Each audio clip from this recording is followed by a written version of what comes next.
Welcome to the Be Bold podcast. I'm Beth Whitman.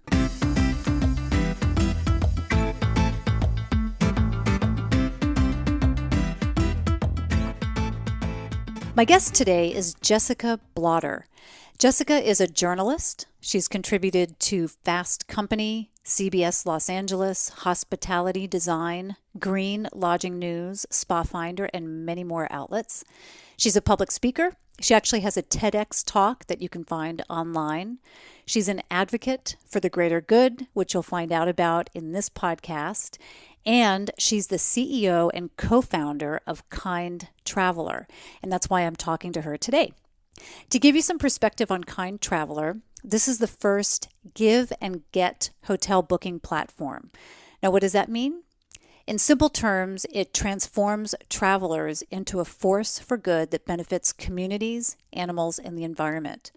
We'll talk about the specifics of this, but basically, for every $10 donation you make to Kind Traveler, you receive a big discount for one night at a hotel.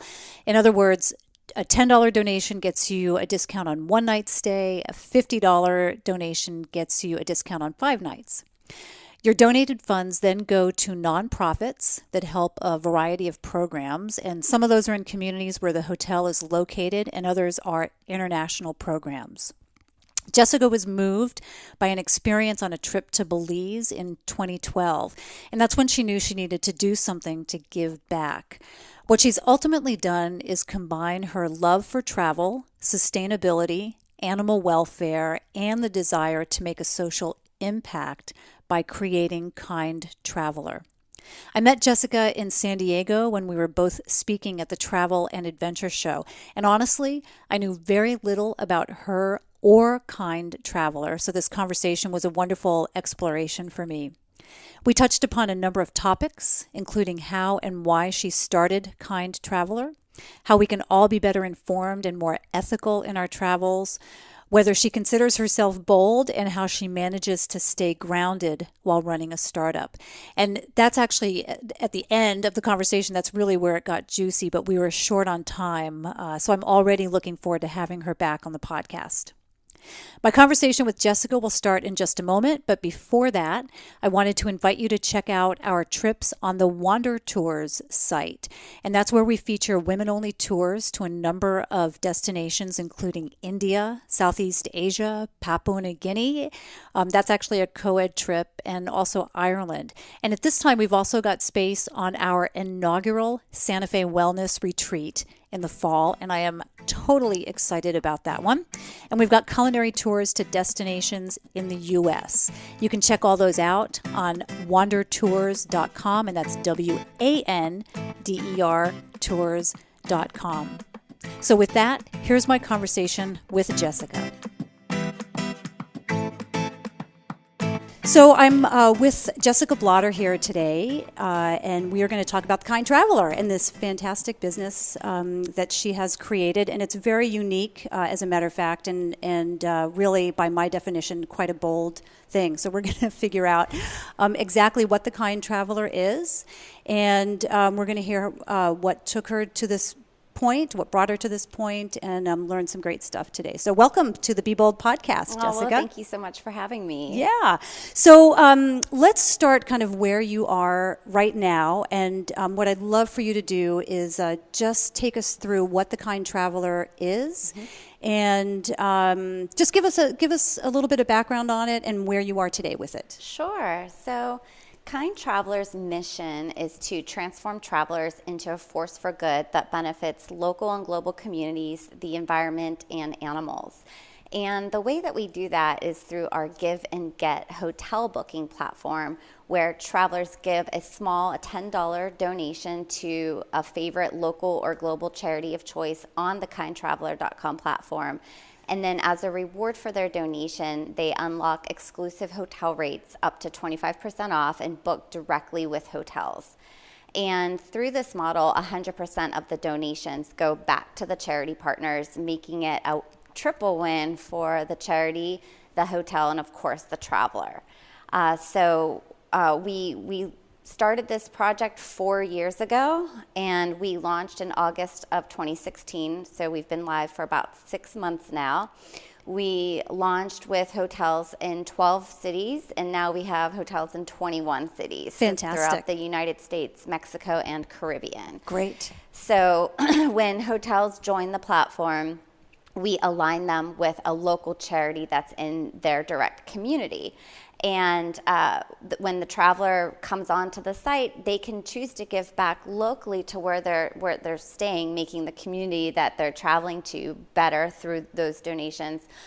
Or if they're just really passionate about one of our global charities, which we've divided into 10 core charitable causes that range from animal welfare, children, human rights, public service, disaster relief, arts and culture, the environment, etc., they can choose to one of those global charities. Wow. Yeah. That's a huge undertaking. Yeah, that's why it took 4 years to get off the ground. Amazing. So that is really, yeah. That's great. So give me some examples of some of the organizations that you support, like name a city and then name a type, either a specific organization or just a type of organization that you support. Yeah, absolutely. So here locally in Orange County, we partnered up the Pacific Marine Mammal Rescue with Pasea Hotel, which is a brand new hotel in Huntington Beach.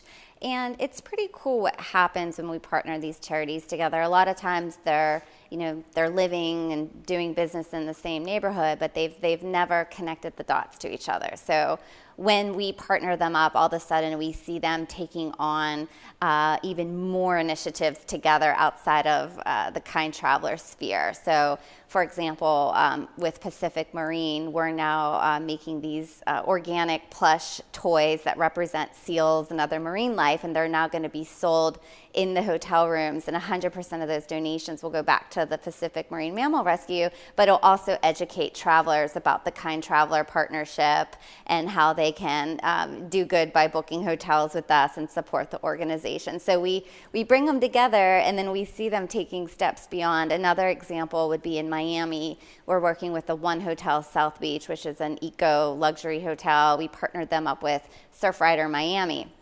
And so now travelers can take it a step further and get involved with beach cleanups. And, we see them doing events on their own outside of Kind Traveler. So we're really just connecting the dots and creating an easy, sustainable way for travelers and travel dollars to go and stay back into the communities and really benefit the well-being of that community and environment. Right, absolutely. So as I said, it sounds like a huge undertaking. Like I can't even imagine, like just like putting myself back in time, 4 years, 5 years ago. Where did this come from? Is this your brainchild? Yes. And then whatever possessed you to think of such an extraordinary partnership?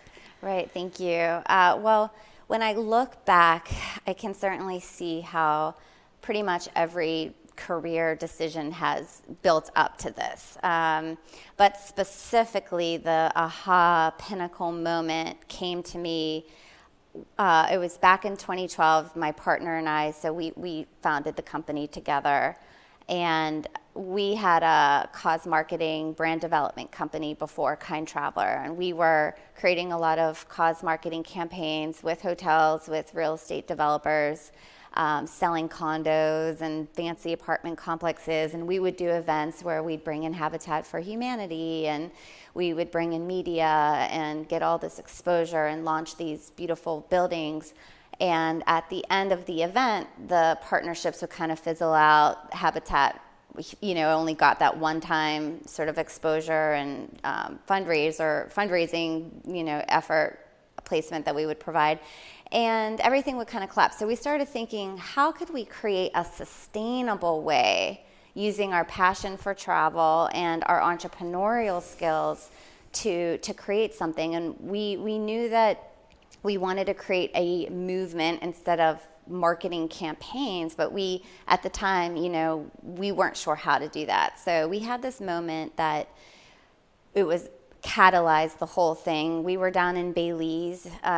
We were going to the Mayan ruins on a bus with other travelers, and we were on the back roads winding through, it was a really hot day, and but it was mile after mile, village after village stood the most heartbreaking of poverty-stricken communities. I mean, families living in shacks, which is common in second world countries, but pollution everywhere, trash floating by in the swamps while women laundered their clothes, and emaciated dogs walking everywhere. And the bus was super quiet. I mean, you could hear a pin drop on the floor.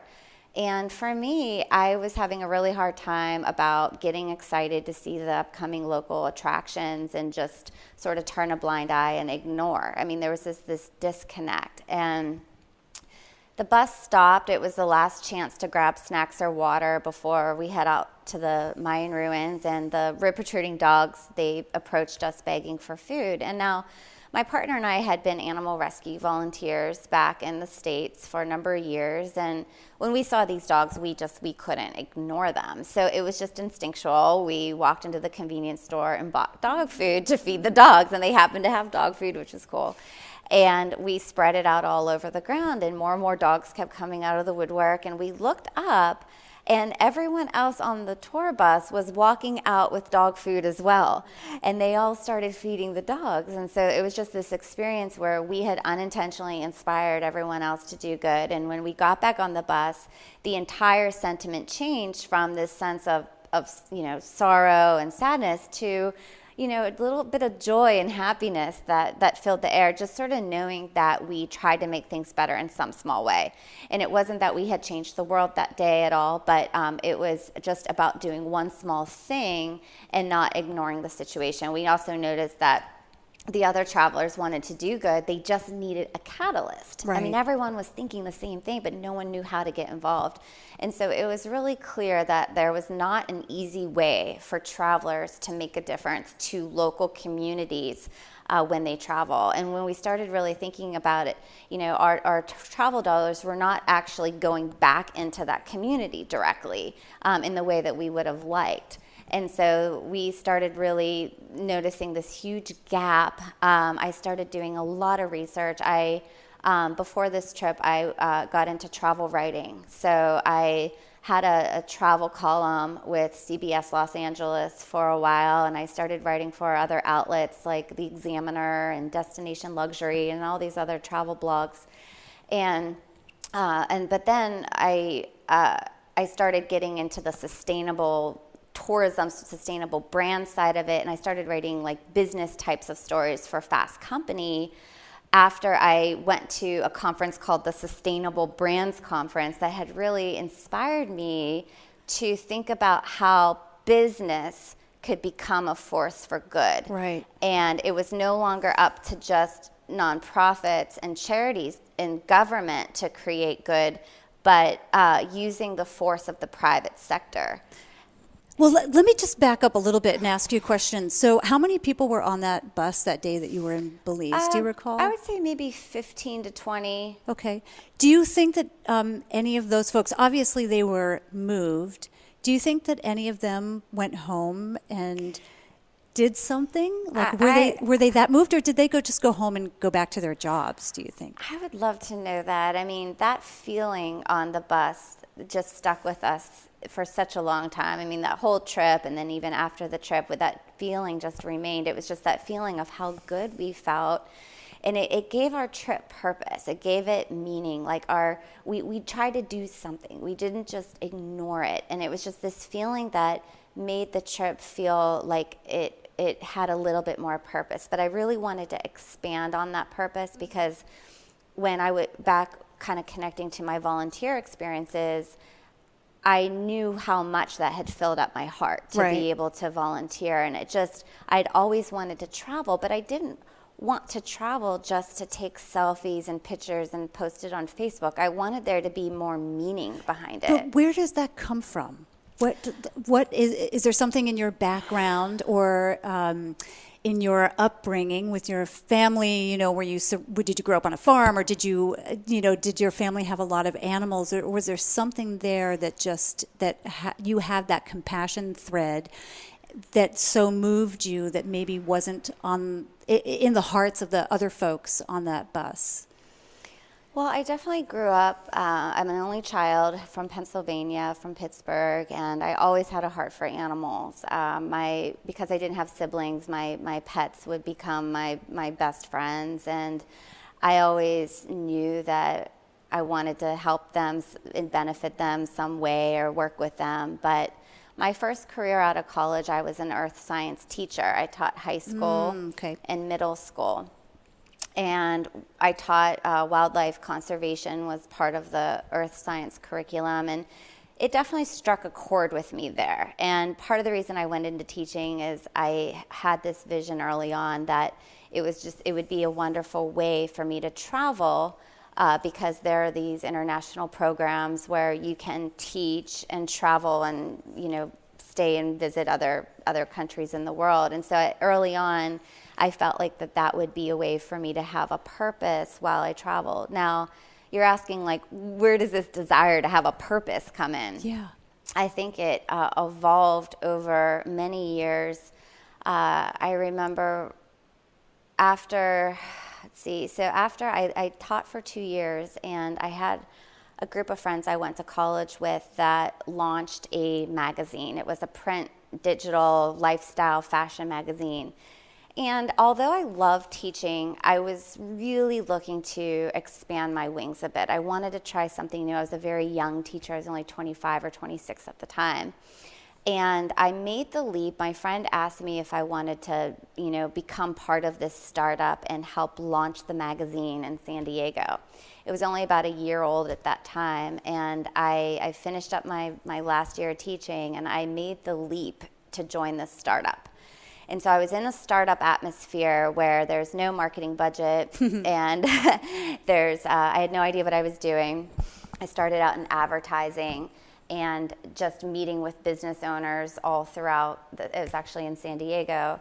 And I just got a real sense for business and just taking a risk and being out there, and there was just this excitement about it that I loved. So being in that environment was not intimidating to you. No, I loved it. My dad was an entrepreneur, and he'd always told me from a very young age, you should really try to make your own money and no kidding. Yeah. Not go be a lawyer or doctor. Yeah. That's amazing. He was always sending this message to me pretty much growing up, you don't want to have to listen to anybody. You need to make your own money. That's huge. That's a huge influence, because I don't think many people get that messaging. Yeah. That's probably great. Not. And so I knew that there's a lot of risk involved, and when I got that sense for being in a startup environment, I grew quickly there. I started out just as an advertising sales executive, and then I became the associate publisher of the magazine, where I was overseeing the whole sales team and launching a lot of different marketing initiatives and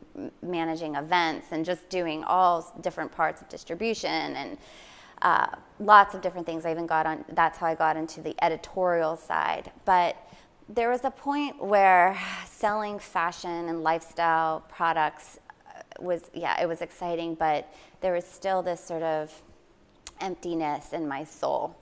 And I had this longing to do something more, to benefit the greater good in some way. I had listened to a book called The Purpose-Driven Life, and that book definitely sent a message to me that when you connect your passion with a purpose in terms of serving something bigger than yourself, you could create the best case for happiness. And I'd always lived by this theory that we're going to spend most of our lives working. We might as well choose and find something that really lights up our soul, that really gets us jazzed. And so I wanted to feel so excited when I got out of bed in the morning and just feel like work wasn't work. Work was just part of my life, and I knew I had this passion to travel. I hadn't really traveled much at all, but I did not want to travel just to travel. I wanted to give back somehow. So where have most of your travels been to? So mostly within the United States, a little bit throughout Mexico. I've been to Ireland, Hawaii. But to be honest, I have actually not traveled extensively because in the last 5 years, I've been building this business. Yeah, you've been working. I've been working my tail off, Yeah. which has not provided a lot of travel. But I do feel like I'm building this foundation so that I can travel and serve the world in the way that I want to. Yeah, that's great. And so I know that there's lots of travel ahead for me. Yeah, great. Now, as we were walking into this room where we're recording, we walked past, we're at the Travel and Adventure Show. Yeah. And as we were walking in, we walked by an area where they were doing camel rides. And we had a little discussion about that, about the ethics of that. And I do want to talk about that because I want to talk about how travelers can gracefully approach these types of things, because elephant rides are offered in India and Thailand and in all sorts of places, and you can swim with the dolphins in Florida, and you can do all sorts of things in North America and beyond. Is there an, in your mind, and I have no judgment about you with this, but in your mind, is there ever a time that that's okay? Maybe SeaWorld draws in kids and teaches them about animals, or zoos or aquariums teach kids, but is that stuff ever okay, or do you just think like, no, those animals are not treated well, like the camel ride, and Right. even if it's a teaching experience, it's not a good thing to participate in? Well, there are certainly ethical animal experiences out there, and you have to do a little bit of research to find them. I've discovered some amazing blogs out there that talk about these sort of things, but visiting sanctuaries where the animals are truly rescued from, situations that were not ideal, and given, wonderful lives, and are used to educate travelers. So there are definitely 100% those opportunities. But being a kind traveler and a savvy traveler, you need to do a little bit of research. Right. Now, I will tell you that back on that trip, I would say that I was not yet completely as conscious as I am today, but I remember, photographic opportunities with animals and kind of thinking like, is that monkey okay? Is it okay to do that? I hadn't done all of the research yet. Well, after, this whole journey that I've been on in creating Kind Traveler, I definitely believe that part of traveling kindly is having this consciousness as it relates to animals, the environment, and communities, so that you can really feel good about your travel experiences. I mean, you shouldn't, if you're kind of questioning something, like, is it okay to be riding this dolphin that's in captivity, and you're not really sure, that uneasiness and just kind of blindly going along with the flow, sometimes it kind of just makes you feel, if you're not sure what you're supporting, it can kind of just make you feel mundane. And Right. I think that when people travel, you want to get the most out of your trip. You want to feel like your dollars are being put to work. And I think that if you can have a wonderful travel experience and also know that you're doing good, that it's the best case for feeling good while you're traveling. Right. And I think that takes a little bit of consciousness around, how you can embrace sustainable travel that ultimately is serving you and the greater good. Right. And so, kindness to animals is definitely a huge theme. I think in general, avoiding animals or circuses that involve animals is always a good idea. There's been a lot of investigative studies and behind the scenes research that 100% show that animals in circuses are being abused. Right. So don't support circuses. Right. Photographic opportunities with animals, not a good idea. There's a illegal wildlife trafficking trade is a multi-billion-dollar industry where they take animals out of captivity and use them for pets and photographic purposes. What do you mean? Can you give me an example of a photographic purpose? Yeah, so a lot of times in like Thailand and some of these other places, you'll see travelers lining up to take pictures with a lion or a jaguar or something, and a lot of times they drug the animals so that they're sedated, so that travelers can get a selfie picture with the animal, because they think that's really cool for social media and stuff. So, but a lot of times these animals are drugged and they're not being taken care of, and animals should not be suffering at the expense for tourism entertainment. Right, absolutely. Is there a good resource, and it might be the Kind Traveler, but is there a good resource where people can go and find comprehensive information about these sorts of things?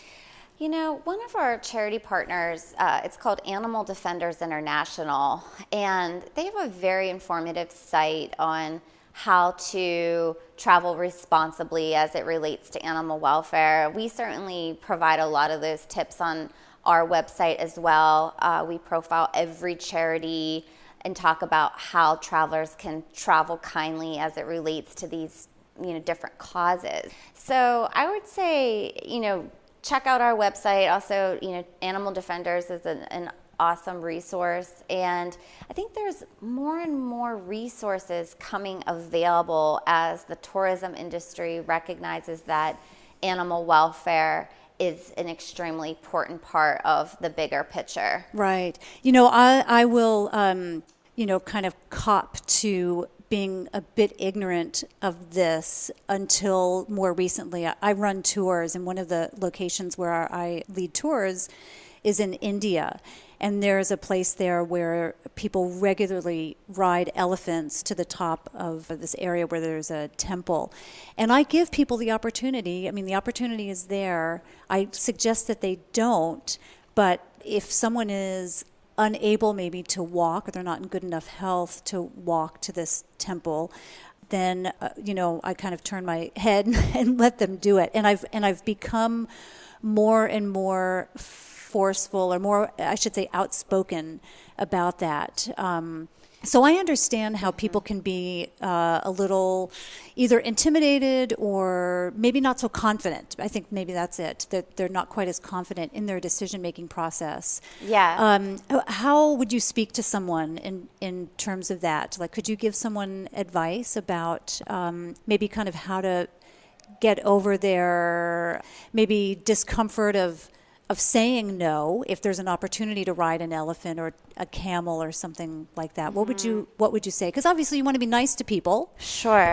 But what would you say to someone? I would say do your research, and everybody deserves to first know the facts and become educated on how animals are treated. I think documentaries can be a wonderful resource, and but I think that in general, the rule is to avoid elephant rides, because there are 9 times out of 10 where these animals have to be broken in a sense in order to be tamed, and the abuse that comes along with that is not something that the travel industry should endorse. Mm-hmm. And so if it's an activity that involves an animal, you're better off to avoid it unless you have done your research ahead of time and can be conscious that you're supporting actual sanctuaries that are based on actual animal rescue and education. So they do exist, but in general, elephant rides are not something that's recommended by leading animal welfare organizations in the world. So you had mentioned the organizations that you work with, some of them, and they seem to be kind of geared towards the like animal rescue type thing. Are there other organizations that you work with? Yeah, absolutely. So on a global scale, we're partnered with the World Food Program, which is part of the United Nations focusing on ending hunger throughout the world. We're also partnered with the Salvation Army, which obviously is fighting poverty in a variety of ways, homelessness, hunger, lots of different social services. American Red Cross, which is really focused on disaster relief and providing blood to people in need. And we have some health-related organizations on there that Keep Abreast and Bright Pink, which are dealing with women's health and fighting breast cancer. And children-related causes, we're partnered with Make-A-Wish organization. A lot of Make-A-Wish trips involve travel as a child's wish, and so there's sort of this natural synergy. Yeah. But with our global charities, like I said, we have 10 causes that when you break down charitable giving, we wanted to have charities that represented all of the 10 core causes of charitable giving. Because charitable giving is such a personal thing, we wanted to make sure we had something on our platform that would appeal to everybody, no matter what your thing is. But So to get into the kind of the nitty-gritty of how it works, a person, make a donation to the Kind Traveler, and then explain kind of how that process works from there, from my donation to hotel stay. Yeah, so if you're coming onto the site first, you would decide, just like other online travel organizations, you select the destination that you're traveling to. You're going to see lots of different hotels in each destination. Of course, we're growing and adding more hotels every month because we still are only 6 months old, and we are going to be expanding globally, but that takes a bit of time to get there. But once you select your hotel, what we've negotiated exclusive rates that are anywhere between 10 to 25% off advertised rates. So you pick your hotel, and it's a $10 nightly donation to your charity of choice that unlocks the exclusive rate. And so every hotel has the profiled local charity that they're supporting and representing in their community. So you can choose that one. You can choose other local charities that might be on the platform, or you can choose from one of our global charities. So there's 30 charities on the platform now and growing. And once you give that donation on the Kind Traveler site, which 100% goes to that charity, it actually ports you over to the hotel website, and you'll see the Kind Traveler exclusive rate there. So you can book directly with the hotel, which is pretty cool, because if the traveler needs to change their reservation, cancel, do anything, they can work directly with the hotel. And in today's travel space, that's really preferred amongst the traveler, rather than having to go through a third party to make a change. And also, by doing that, we're able to support the hotels in a very unique way, where they're also, obtaining the customer relationship. And so we're not competing with the booking, which really allows us to create true partnerships with the hotels, where they're really excited about our partnership. I mean, they have, a lot of times they'll put our logo on their website, and I can see it evolving into sort of the LEED certification for social responsibility. So, and these partnerships are, we're constantly working with the hotels in so many different ways. They're talking about us in their newsletters and on social. And are these mostly boutique independent hotels, or most of them right now are boutique lifestyle and independent hotels, and it's mostly because there's just a natural resonance with the local community in these hotels. They're just sort of organically tie into wanting to be a deeper part of the community. And it's got to be easier, just from a business perspective, to work with smaller hotels rather than trying to get into a big chain, which would be good. I mean, that would be great, but I can imagine that would be really difficult. Yeah, in time. Baby steps. yeah, exactly. Baby steps. Yeah, but that's great. And how are you finding the hotels? Is it just dialing and kind of picking up the phone and getting in touch with people? Or I should share the story. When we were first starting out, I started going to, it's called the Boutique Lodging and Lifestyle Association, and they have this annual conference, and a lot of hotel CEOs go, and the conference is right in my backyard in Los Angeles. And when we were in the initial phases of Kind Traveler, I really wanted to do as much research as possible and find out like what the hotel industry was talking about, what was important, and really have my finger on the pulse. Well, I got into that conference. It was, I think, like a $2,000 ticket, but because I'm a writer as well, I pitched a story to cover the conference and then get it published in hospitality design. So doing that, I was able to get into the conference, create these relationships, and then the owner of the conference asked me if I wanted to do another story where I would interview 10 leading hotel CEOs.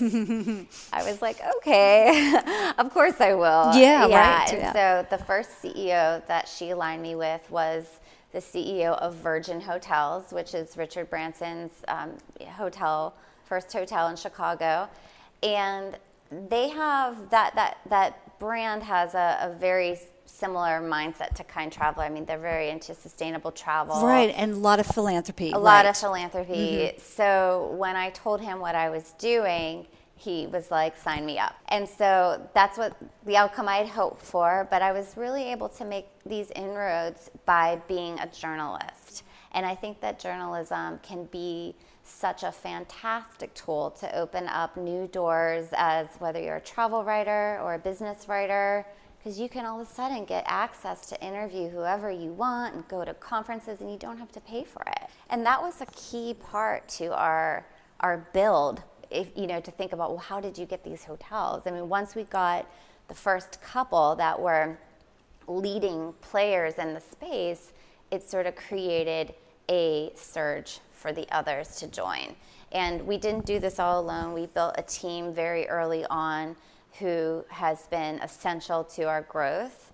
And they, two girls that we've been working with in the sales side. And there's also been, we also launched an internship program. So we have intern support, and we're partnered with a web development company as well. So it's been sort of evolving and growing. I can't say that I did this all myself. Yeah, of course. But it was those initial interviews that opened the door. You know what I find really interesting about you and what you've created is that you are very open and honest about saying, I had these skills in my, kind of in my toolbox, and I maximize them to create this business. And I think what happens is a lot of people, they want to have a business or they want to do something, and they look at other people and they say, how did that person build their business? Or how did that person become successful? Or how did they write a New York Times bestseller book? I'm going to write something similar to that so I can be big also.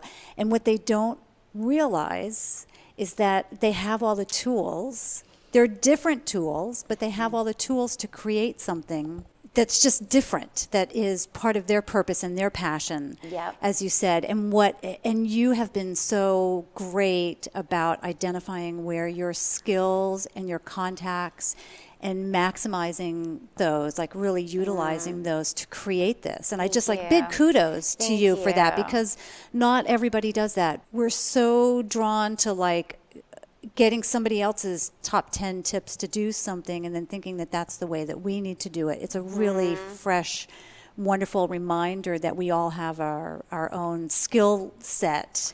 Absolutely. And there's so many different ways to utilize those. I think that, but just in general, getting into writing, I just feel like as a whole, everybody can write, and blogging and sharing other people's stories can really help you build a community. And it's a way to do it that's accessible and tangible to anyone. Yeah. And there's just some amazing online classes just that you can take to brush up and how to blog or how to get your stories published. And there's no excuse. We have access to so much. So much. And you don't have to have a 4-year degree in journalism to do this. Right. You can literally spend $70 on an online class. Right. Or web design, or whatever it is. There. Yeah, exactly. And so I think you do, when you are in a startup and you're an entrepreneur, you do have to be really savvy about using the skills and resources that are at your fingertips.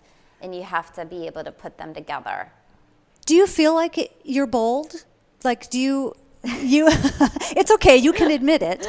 You realize that you're kicking butt. Yeah, Oh, I mean, thank you. like it's like you are doing some great stuff, but you do you. recognize that it's a little bit different. I do, yeah. I do realize that there's been so many points throughout this journey where I'd have to remind myself to be fearless. Because if I would let my fear creep in, and what is being fearless?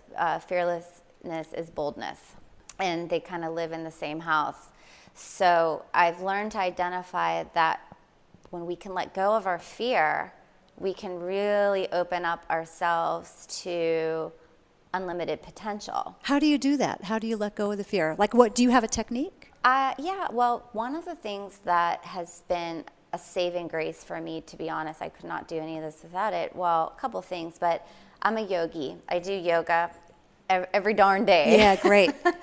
And I don't think I've missed a day in about 8 years. And, Wow. And sometimes I don't get to go to a yoga studio, but I have an at-home practice where I have an app. It's yoga download, and there's a 20-minute yoga session. I even did it this morning before I came, so it doesn't matter if I'm traveling. Yoga helps to ground me. It opens up, I feel like it opens up my mind, my heart, gives me a sense of clarity.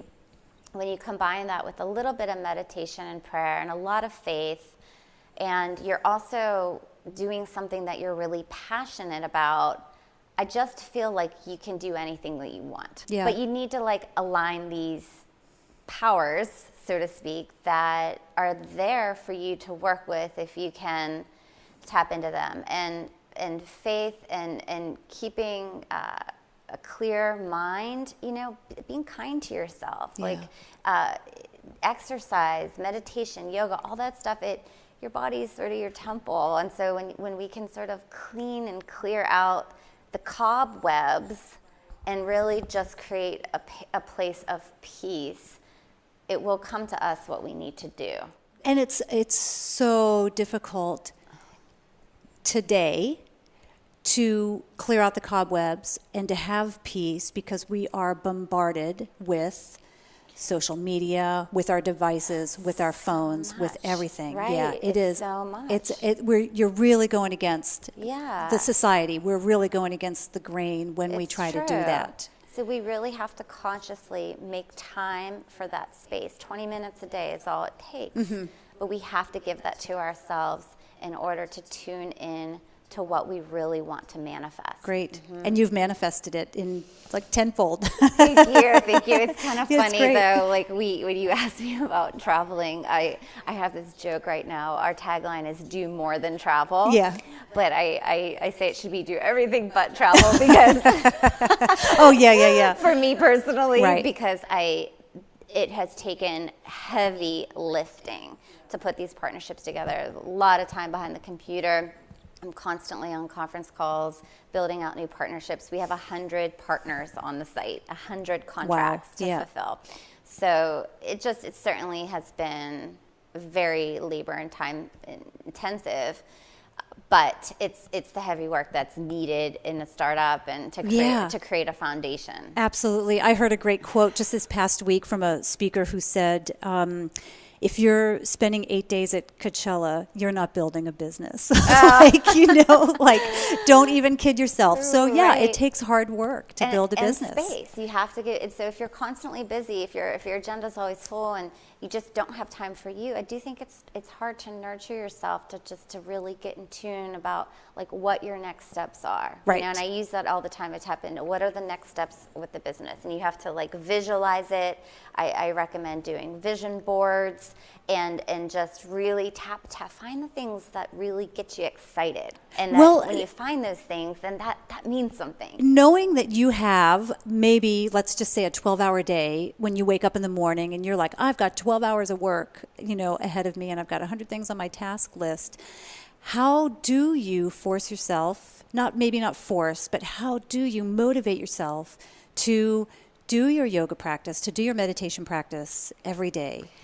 Because at this point, it's become habit for me. It's not a contemplation at all, but also it's because of I know how good it makes me feel, and that's my motivation. Because it's hard for me to have a conversation before yoga and coffee. It's like just don't try. But after that, it like I said, cobwebs get flushed away. It's only 20 minutes. And I just feel that much more in tune, and that really helps me because I know that I'm building strength and clarity and focus for the rest of the day. So it's like it's nurturing a little bit because it really helps the bigger picture in the long run. So it's not even something at this point that's even debated. Great. I'm a meditator myself, so I understand that. But then I use those exact same words when I talk about my food choices, because I always think ahead of like, okay, if I have this slice of cake, how is it going to make me feel later in the day? Or if I have this, even if it's a veggie burger, because I'm mostly vegan, even if I have like a veggie burger, how am I going to feel afterwards? Probably not great. Like I'm going to want to go take a nap. So in that same way, you know that if you do X in the morning, then it's going to just open up your day. And it does relate to diet too. Like you really have to think about if you want to optimize your day and you only have so many hours, what can you do to get the most out of it? And I think like just little things like when you tap into the science of how your body works, your mental and physical health, and working with that, then you have to create the best case for productivity. And I think like eating a healthy breakfast in the morning is essential. Like when a little bit of oatmeal and fruit in the morning really gives me more sustained energy throughout the day. So it's just like you have to like play with science a little bit to maximize your health, but that can also be applied to maximizing your vacation. Right. Too, yeah. cool. Absolutely. Yeah. I know. And it's, oh gosh, we could, I know we've got a little bit of a time crunch here, but we should chat again and just make it about nutrition and meditation and yoga and all that, so that we can, so I can learn your practices for feeling great, because it sounds like you've got it down pretty well, so it's awesome. So, but let's end it at that. But what I will do is I'll add some things to the show notes, and I might pick your brain about, you had mentioned some documentaries as well, so we'll include some of that information in there. But let's just kind of go through the list of where people can find more about you, your website, and any social media accounts that you have. Definitely. So you can find us at kindtraveler.com, and that's 1 L on the Traveler.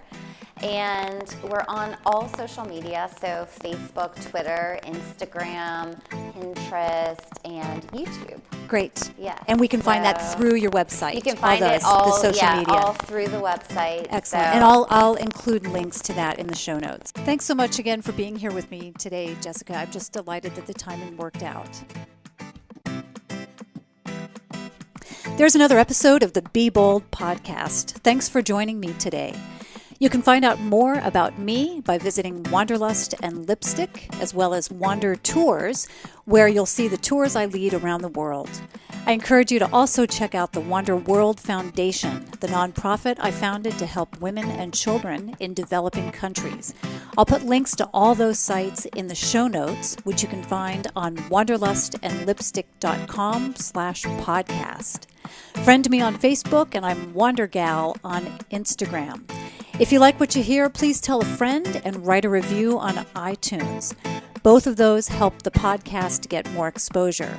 Thanks in advance for posting on social media to help get the word out. And don't forget to use the hashtag #BeBold. If you know of any high-performing, adventurous, philanthropic women whom you might think would be a good guest, shoot me a note or leave a comment. And finally, the ladies, you can join us on our Be Bold Facebook group. That's where you'll find our community. It's where we share goals, talk about our setbacks, and where you can find words of encouragement and inspiration from others. Until next time, be bold.